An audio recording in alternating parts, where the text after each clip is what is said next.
Hello साथियों, मैं प्रदीप सिंह अपने यूट्यूब चैनल एजुकेशन पॉइंट में आप लोगों को स्वागत करता हूं। तो पिछली क्लास में हमने पढ़ा था कि हम 2-3 अंकों का यूज़ करके या 4-5 अंकों का यूज़ करके या कुछ डिजिट्स का यूज़ करके हम कितनी संख्याएं बना सकते हैं या कितनी संख्याएं संभव हैं। ठीक है, तो उम्मीद करता हूं कि आप लोगों को वीडियो अच्छा लगा होगा। आज थोड़ा सा हम बात करते हैं लॉगरिदम के बारे में, है ना।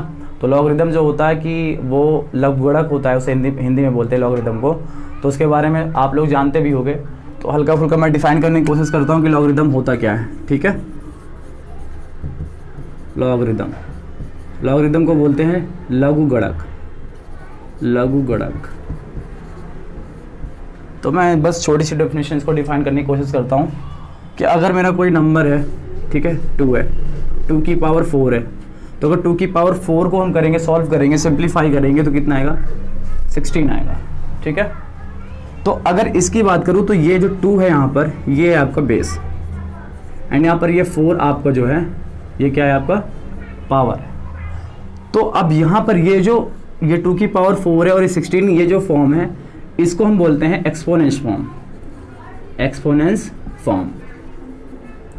तो लघुगणक क्या होता है, बस एक्सपोनेंस फॉर्म को प्रेजेंट करने का एक तरीका होता है।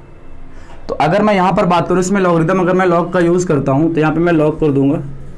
बेस यहाँ पर क्या है, 2 है, बेस यहाँ पर 2 है, तो बेस हमेशा यहाँ पर आता है। बेस 2 है, 2 की पावर, 2 की क्या मतलब की पावर रखने पे जो यहाँ पे 16 आ रहा है वो यहाँ पर लिखते हैं, और इज इक्वल्स टू 4। और ये आपका जो हो गया, ये आपका लॉगरिदम फॉर्म हो गया। तो कुछ नहीं, बस ये एक्सपोनेंस फॉर्म को एक रिप्रेजेंट करने का एक तरीका होता है लॉगरिदम। इसमें हमने क्या किया कि मतलब यहाँ पे ये बेस 2 है, मतलब 2 की पावर 4, ठीक है, 2 की पावर 4 करने पे जो आंसर आ रहा है वो आपका 16 आ रहा है। तो मैंने आपका जो एक्सपोनेंस फॉर्म था इसको मैंने इसमें लॉगरिदम में से प्रेजेंट कर दिया। तो अब लॉगरिदम का यूज़ कहाँ पर करते हैं, ठीक है। जैसे मैं आपसे पूछ लूँ, एक क्वेश्चन है आपका, देखना कि यूज़ कहाँ पर करते हैं इसका। अगर मैं आपसे पूछ लूँ कि 101 की पावर अगर 100 है और 100 की पावर 101 है, तो अगर मैं इन दोनों में पूछता हूँ कि इनमें ग्रेटर कौन है, 101 की पावर 100 है या 100 की पावर 101 है, तो वैसे बेसिकली अगर मैं कहता हूँ कि ऐसे इसको अंदाज़ा लगाना इतना पॉसिबल नहीं है कि हम इसको बता सकते हैं कि नहीं 101 की पावर 100 होगा, क्योंकि 101 को 100 टाइम्स मल्टीप्लाई करना है और यहाँ पर 100 को 101 टाइम्स मल्टीप्लाई करना है। तो हमें इसमें श्योरिटी हो ही नहीं सकती कि यहाँ पे आंसर जो होगा वो कितना आएगा। ठीक है, तो इसको थोड़ा सा सिंप्लीफाई करने के लिए या इसको हम सॉल्व करने के लिए भी लॉगरिदम का यूज़ करते हैं। तो आई होप कि आपको पहले ये बात समझ में आई। यहाँ पर मैं ये देख रहा हूँ कि अगर मैं कहने का मतलब ये है कि यहाँ पे लॉग है और यहाँ पे बेस आपका b है और यहाँ पर आपका जो भी आ रहा है a है, इज इक्वल्स टू आपका यहाँ पर क्या आ रहा है, यहाँ पे आपका जो यहाँ का जो आएगा वो n है और यहाँ पर a है। तो अगर इसको एक्सपोनेंस फॉर्म में प्रेजेंट करना है तो आपको क्या करना है कि b की पावर a करने पे जो आंसर आएगा वो n आएगा। तो मतलब b की power a is equals to n, ये आपका एक्सपोनेंस फॉर्म हो गया और ये आपका लॉगरिदम फॉर्म हो गया। ठीक है, अब एक बात आप यहाँ पे देखिए कि हमेशा जो, क्योंकि नंबर जो होते हैं डेसिमल नंबर जो होते हैं, डेसिमल है ना, तो डेसिमल 1 to 10 तक लिए जाते हैं, 1 to 10 तक। ठीक है, तो हम ये कोशिश करते हैं लॉगरिदम में कि अगर हम बेस 10 के लेके चलते हैं तो चीज़ें आसान हो जाती हैं। इसीलिए लॉगरिदम में आपने देखा भी होगा तो मोस्टली जो भी बेस होता है हम उसमें 10 लेके ही चलते हैं। ठीक है, देखिए जैसे यहाँ पे मैं बना रहा हूँ, एक लाइन है, ये n है आपका, मान लो यहाँ पर आपका n1 है, ठीक है, और ये यहाँ पर कुछ है, यहाँ पे 10 है और यहाँ पे ये आपका 100 है, 1000 है और फिर आपका 10,000 है। ठीक है, तो अगर अब मैं log n को डिफाइन करना चाहूँ, ठीक है, तो मतलब यहाँ पे n अगर मैं 1 ले रहा हूँ, ठीक है, तो आपका log n यहाँ पर जो 1 आ जाएगा और हमें पता है कि जो log 1 की जो वैल्यू होती है वो क्या होती है, 0 होती है। ठीक है, वैसे अगर मैं log 10 ले रहा हूँ, ठीक है, यहाँ पे अगर मैं log 10 ले रहा हूँ, क्योंकि ये n हमारा 10 अगर है, अगर मैं log 10 ले रहा हूँ तो आपको कितना आएगा, क्योंकि यहाँ पे बेस यहाँ पे हमेशा 10 ही लेते हैं आप। यहाँ पर अगर आप 1 लिख रहे हैं उसका मतलब ये क्या है, log 10 बेस है और यहाँ पे 1 ऐसे लिखना है। तो यहाँ पर अगर मैं 10 ले रहा हूँ तो कितना आएगा, कभी अगर यहाँ पे बेस सेम होते हैं तो उसका आंसर क्या होता है, हमेशा 1 ही होता है। तो log 10 का जो यहाँ पे मतलब कि आएगा आंसर वो 1 आएगा, ठीक है। अब 100 का, वैसे 100 का अगर मैं करूँगा तो log 10 यहाँ पर 100 करेंगे, ठीक है। तो log 10 इसको मैं क्या लिख सकता हूँ, 100 को 10 की पावर 2 लिख सकता हूँ। तो ये 2 बाहर इधर आ जाएगा, 2 log 10 और ये 10, इसका मान 1 हो जाएगा। तो 2 मल्टीप्लाई 1 मतलब कि इसका आ जाएगा 2। वैसे इसकी अगर बात करूँ तो इसका आ जाएगा 3 और इसका आ जाएगा 4। log मतलब कि log 1000 की बात करता हूँ तो उसका आएगा 3 आएगा, और यहाँ पर log अगर यहाँ पे 10,000 करता हूँ तो यहाँ पे 4 आएगा। ऐसे हम करते इसको चले जाएंगे। तो यहाँ पर से आपको एक चीज़ देखने को मिल रही है, अगर आप ध्यान से देखेंगे तो बात ये मिल रही है देखने को कि अगर यहाँ पर देखो मेरी बात, यहाँ पे मैं क्या ले रहा हूँ, 1 ले रहा हूँ, क्या ले रहा हूँ, 1 ले रहा हूँ। यहाँ पे नंबर 1 है तो यहाँ पे क्या आ रहा है, 0 आ रहा है, ठीक है। यहाँ पे अगर मैं 10 ले रहा हूँ, 1 to 10 के बाद बात आ रही है, ठीक है।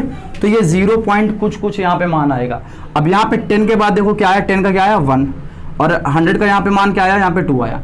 मतलब 10 से 100 तक में 1 से लेके यहाँ पे 1 से 2 डिजिट के नंबर आ रहे हैं, ठीक है। क्योंकि 10 और 100 यहाँ के दोनों के बीच में 11 से लेके 99 तक के नंबर्स आ रहे हैं, तो उनका मान क्या है, लॉगरिथम में मान देख रहा हूँ कि 1 से 2 तक में लिया जा रहा है, मतलब कितना छोटा कर दिया जा रहा है, ठीक है। अब यहाँ पर अगर मैं बात कर रहा हूँ 100 से 1000 के बारे में, तो 100 से क्या आएगा 101, इसके आगे आएगा, और इसके पहले क्या आएगा 999।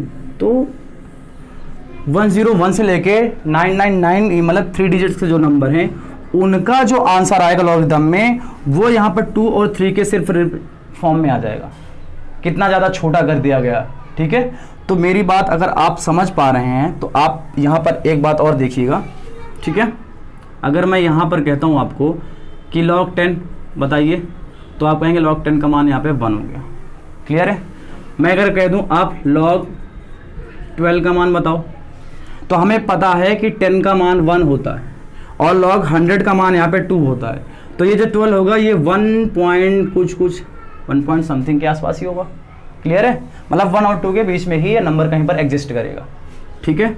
अब देखिए अगर मैं यहाँ पर कर दूँ log 10 158, ठीक है। तो यहाँ पर देखिए 100 पे जो log का यहाँ पे जो वैल्यू है वो 2 है, और यहाँ पे क्या है 158 है, और यहाँ पे देखना यहाँ पे 1000 पे कितना है 3 है, और ये यहाँ पे 100 और 1000 के बीच में तो 158 आ रहा है।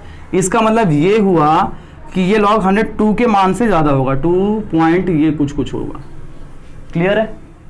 फिर से देखते हैं कि यहाँ पे log 10 है और यहाँ पे 10 है, इसका मान हमने यहाँ पे 1 लिख दिया, ठीक है।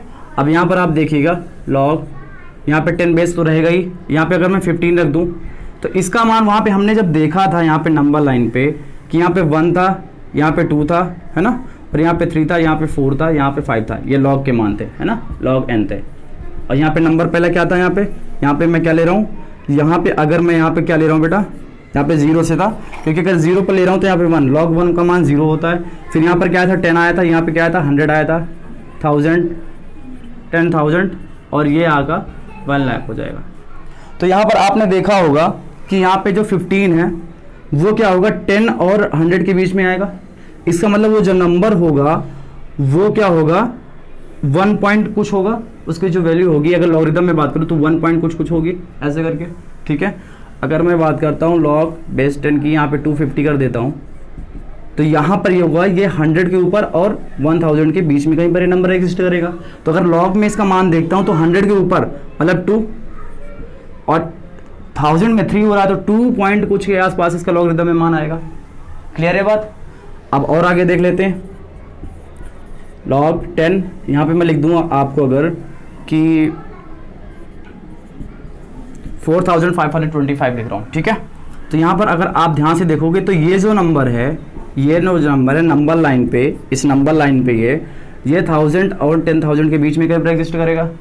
तो 1000 और 10,000 के बीच में आप देख रहे हैं कि अगर लॉगरिथम में सिर्फ उसको 3 और 4 के बीच में किया जा रहा है, मतलब ये जो नंबर है लॉगरिथम में ये 3 पॉइंट कुछ के आसपास ही होगा, ठीक है। मतलब 3 और ये 4 के बीच में ही एग्जिस्ट कर रहा है, और ये वाला 2 और 3 के बीच में एग्जिस्ट कर रहा है, और ये वाला 1 और 2 के बीच में तो आप यहाँ पर से एक बात समझने की कोशिश करिए, जो मैं समझाना चाह रहा हूँ आपको, मैं यहाँ पर आपको जो बताना चाह रहा हूँ वो बहुत नेसेसरी पॉइंट है यहाँ पर, कि अगर यहाँ पर आप देख रहे हो कि लॉगरिदम में अगर 3 या 3 पॉइंट कुछ मान है, तो यहाँ पर कितने डिजिट का नंबर आ रहा है? 4 डिजिट का। और यहाँ पर अगर लॉगरिदम में आपका 2 या 2 पॉइंट कुछ आ रहा है, अगर लॉगरिदम में वैल्यूज आ रही है, तो उसमें कितने डिजिट का नंबर बन रहा है आपका? 3 डिजिट का बन रहा है। और अगर यहां पर आपका देखिए, यहां पे 1 लॉगरिदम में 1 पॉइंट या 1 कुछ के आसपास भी अगर आ रहा है, तो आपका जो नंबर है वो 2 डिजिट का बन रहा है।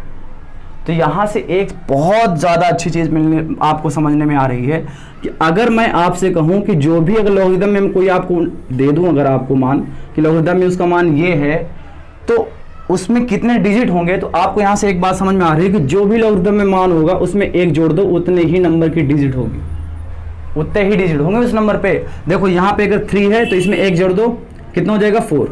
देखो 4 डिजिट का नंबर है। यहाँ पर क्या है? यहाँ पे 2 या 2 पॉइंट कुछ आ रहा है, इसमें 1 जोड़ दो, कितना हो जाएगा? 3। देखो 3 डिजिट का यहाँ पे नंबर है। यहाँ पर देखो, यहाँ पर ये 1 है, 1 पे 1 जोड़ोगे तो कितना हो जाएगा? 2 हो जाएगा। यहाँ पे देखो 2 डिजिट का नंबर है। कुल मिलाकर कहने का मतलब ये है कि अगर कोई हमारा log n में कुछ मान दिया हुआ है, ठीक है, तो अगर उसमें अगर मैं डिजिट की बात करूं तो आपको क्या कर देना? n+1 कर देना। अगर आपको ये बात समझ में आ गई है तो आप यकीन मानिए इससे बहुत बड़े बड़े क्वेश्चंस आप बस 4 से 5 सेकंड में आप सॉल्व कर लेंगे। अगर ये बात अगर आपको समझ में आ गई है तो, कि अगर लॉगरिदम में कोई भी मान दिया हुआ है, उसको अगर सॉल्व करना है तो आप बस उसमें एक ऐड कर दीजिए, उतने ही डिजिट होंगे उसमें। तो अगर उतने ही डिजिट होंगे, उससे हम आइडेंटिफाई कर सकते हैं कि कौन सा नंबर ग्रेटर है या कौन सा नंबर स्मॉलर है। क्या करेंगे कि यहाँ पर कि log 10 के बेस पे हम कुछ जो मान है वो हमें लर्न करने पड़ेंगे। बस ज़्यादा नहीं मैं याद करने के लिए कहूँगा, आप बस 3-4 लर्न कर लीजिए, बस उसी में हमारा काम बन जाएगा। ठीक है, यहाँ पे मैं कह दे रहा हूँ log 10 बेस पे है, ठीक है, और ये इक्वल टू, बस इसको आप लर्न कीजिए। यहाँ पे 1 2 3 4 5, ठीक है, बस आप इतना ही लर्न कर लीजिए, बहुत है। 10 का तो आपको पता ही क्या होता है कि log 10 और यहाँ पे 10 = 1 हो जाएगा। log 10 और 1 हो जाएगा तो ये 0 हो जाएगा। log 10 2 पर क्या हो जाएगा? 0.301 हो जाएगा। ठीक है, अब इसके बाद अगर हम देखेंगे तो यहाँ पे 3 पर क्या हो जाएगा? 0.47, यहाँ तक कर दीजिए। तो वैसे बेसिकली हमें 3 डिजिट तक जाते हैं, वहाँ तक देखते हैं हम। तो यहाँ पर आप अगर और जाना चाहें तो आप यहाँ पे जा सकते हैं। 4 पर कितना हो जाएगा? 0.602 हो जाएगा। ठीक है, और 5 पे जाना है, अगर 5 पे जाना है तो आप log 10 का अगर हाफ कर दोगे तो वैसे भी उसमें से वहाँ पर से भी जा सकते हो। तो अगर log 5 की बात करूँ मैं तो 0.698 होता है। तो बेसिकली आप इतना अगर लर्न कर लेंगे, सही कर लेंगे, तो आपको जो होगा मान कोई भी चीज़ होगा याद हो जाएगा। जैसे अगर मैं आपसे बात करता हूँ, ठीक है, जैसे मैं कहता हूँ आपसे कि 2 की पावर 41, इसमें कितने डिजिट्स होंगे? ठीक है, हाउ मैनी डिजिट्स इन 2 की पावर 41। तो इसमें हमें देखना होगा कि इसमें डिजिट्स मतलब कि कितने होंगे। तो इसके लिए आपको क्या करना है? ठीक है, इसके लिए आपको क्या करना है, हमें पता है कि जब लॉग लगाएंगे इसमें, मैं क्या करूँ, इसमें लॉग लगा देता हूँ, log 2 की पावर 41। तो अगर इसमें आप लॉग लगा रहे हो तो आपको बेसिकली एक चीज़ दिखाई देगी। अगर इसमें आप लॉग लगा रहे हो तो यहाँ पे देखना, तो यहाँ पे जो पावर होती है वो इधर आ जाएगी आपकी, ठीक है, और log 2 हो जाएगा मल्टीप्लाई log 2। ठीक है, अब यहाँ पर आप ध्यान से देखेंगे तो यहाँ पे 41 है, क्लियर है, यहाँ पे मल्टीप्लाई करेंगे आप। अब इसके बाद अगर आप देखेंगे तो log यहाँ पे log 2 का मान कितना होता है? log 2 का मान होता है 0.301। जब आप इसमें मल्टीप्लाई करेंगे, आप मल्टीप्लाई कर दीजिए 41 का 301 के साथ कर दीजिए, तो 1 का सर 103 मल्टीप्लाई 4 से करोगे तो 4 1 हो जाएगा, 0 12 हो जाएगा, यहाँ पे 1 4 3 2, यहाँ पे 1 हो जाएगा। क्लियर है? अब इसके बाद यहाँ पे 3 डिजिट के बाद है, यहाँ पे 3 डिजिट बाद लगा दोगे तो यहाँ पर कितना आ रहा है? लॉगरिदम में मान 2 की पावर 41 का आ रहा है 12 पॉइंट कुछ आ रहा है। ठीक है, 12 पॉइंट कुछ आ रहा है, तो आपको बेसिकली कुछ नहीं करना, आप इसी में एक ऐड कर देना, तो यहाँ पे 13। ठीक है, मतलब ये 2 की पावर जो 41 है, इसको अगर आप सॉल्व करोगे तो आपको 13 डिजिट्स का नंबर मिलेगा। ठीक है, बात समझ में आई आपको? ठीक है, आगे थोड़ा सा अगर और कुछ ले लेता हूँ मैं। ठीक है, जैसे मैं कह दूँ कि आप ये बताइए कि और 3 की पावर 40, ठीक है। इसमें पूछ ले कि हाउ मैनी डिजिट्स इन 3 की पावर 40, ठीक है। तो यहाँ पर अगर हम बात करेंगे तो यहाँ पर हम एक चीज़ ये देखेंगे कि सबसे पहले हमें क्या करना है, लॉग लगाना है, लॉग 3 की पावर 40, ठीक है। अब इसके बाद यहाँ पर देखेंगे इसका मान कितना हो जाएगा। अब इसको लॉग लगाने से क्या होगा, 40 यहाँ पे आ जाएगा, मल्टीप्लाई लॉग 3 हो जाएगा। यहाँ तक बात समझ में आ गई। अब इसके बाद अगर हम देखेंगे तो log 3 का मान मैंने बताया था, अगर आपको ध्यान हो कि log 3 का मान जो है वो 0.477 होता है। तो यहाँ पे आपको बेसिकली कुछ नहीं करना, 40 कर दो, log 3 की जो वैल्यू वो याद कर लो 0.477। आपको ये तो लर्न करना ही पड़ेगा, अदरवाइज काम नहीं चलने वाला, ठीक है। अब यहाँ पर आप देख लीजिए 40 से 0.477 को मल्टीप्लाई करो, 4 से करोगे 4 7 जा 28 की 8 यहाँ पे 2 आएगा, 4 7 जा 28 और 30 हो गया, 03 4 4 जा 16 और 19 हो जाएगा। और यहाँ पे एक 0 और हो जाएगा, तो यहाँ पे 3 अंक बाद यहाँ पे तो 19 आया लॉगरिथम में मान। तो मैंने कहा उसमें एक ऐड कर दो, 19 + 1 = 20। तो यहाँ पे 3 की पावर 40 को अगर सॉल्व करेंगे तो कितने डिजिट्स आएंगे, 20 डिजिट्स का यूज़ होगा। मतलब कोई नंबर तो हमें नहीं बता सकते, ऐसे नंबर तो नहीं बताया जा सकता, लेकिन ये हमें आइडिया हो गया लॉगरिथम की द्वारा से कि 3 की पावर 40 को हम अगर सॉल्व करेंगे तो उसमें जो डिजिट्स होंगे, मतलब जिन अंकों का यूज़ किया गया होगा, वो टोटल इसमें अंक 20 अंक होंगे, ठीक है। इसे मैं थोड़ा सा और देख लेता हूँ, तुमको और एकदम प्रैक्टिकली एकदम करके दिखा देता हूँ। जैसे हमें पता है कि 2 की पावर 4 क्या होता है, हमें पता है कि 2 की पावर 4 16 होता है, क्लियर है। अब इसी को आप यहाँ से देख लो, यहाँ प्रैक्टिकल करके इसमें लॉग लगाओगे तो क्या हो जाएगा, 4 log 2, ठीक है। अब यहाँ पे 4 log 2 है तो यहाँ पे 4 करो, log 2 का मान कितना होता है 0.301। जब इसको आप मल्टीप्लाई करोगे तो 4 1 जा 4 0 4 3 जा 12, यहाँ पे 3 डिजिट्स के बाद यहाँ पे लग जाएगा। तो यहाँ पे देखो क्या आ गया, 1 आ गया, मतलब लॉग में उसका मान 1 पॉइंट कुछ आ गया। तो 1 में हमें क्या करना, बेसिकली क्या कर देना, 1 पे एक ऐड कर देना 1, तो कितना आ जाएगा 2। मतलब वो जो नंबर होगा वो 2 डिजिट का ही होगा। आप यहाँ पर देख सकते हैं कि यहाँ पर जो 16 है वो 2 डिजिट का ही नंबर है, क्लियर है। और देखो थोड़ा सा आगे चलते हैं तो मैं समझा रहा हूँ। मैं जैसे मैं कह रहा हूँ 2 की पावर 10, तो 2 की पावर 10 अगर आप करोगे तो 1028 शायद होता है, देख लीजिएगा, मुझे पता नहीं है, बेसिकली यही हो सकता है। अब इसके बाद आप देखना यहाँ पे कितने डिजिट का नंबर है, 4 डिजिट का है। अब इसको हम बिना सॉल्व करे कैसे बता सकते हैं कि इसमें कितने डिजिट्स का यूज़ होगा, क्योंकि कॉम्पिटिटिव एग्जाम में बहुत ज़्यादा आता है पूछने के लिए। तो आप इसको क्या करो, बेसिकली 10 × log 2 कर दो, यही करना है। लॉग लोगे अगर तो 10 log 2 आ जाएगा। तो 10 × यहाँ पे log 2 का मान क्या होता है 0.301, तो 0.301 करोगे तो आपका यही आ जाएगा 3010, यहाँ पे 3 यहाँ पे पॉइंट लग जाएगा। तो यहाँ पे जो भी आए उसमें एक आपको ऐड कर देना है। 3 + 1 = कितना हो जाएगा 4, मतलब जो नंबर आएगा वो 4 डिजिट का होगा। देख लीजिए यहाँ पर अगर सॉल्व भी करोगे आपको तो यहाँ पे देखो 4 डिजिट का ही नंबर है, 1 2 3 4। तो ऐसे करके इनको हम फाइंड कर सकते हैं। और अगली क्लास में थोड़ा सा और अच्छे से बताऊंगा कि कौन सा स्मॉलर है कौन सा ग्रेटर है, उसके लिए हम अगली क्लास में मिलते हैं, ठीक है। अगर वीडियो अच्छा लगा है तो प्लीज़ लाइक करें एंड सब्सक्राइब करें।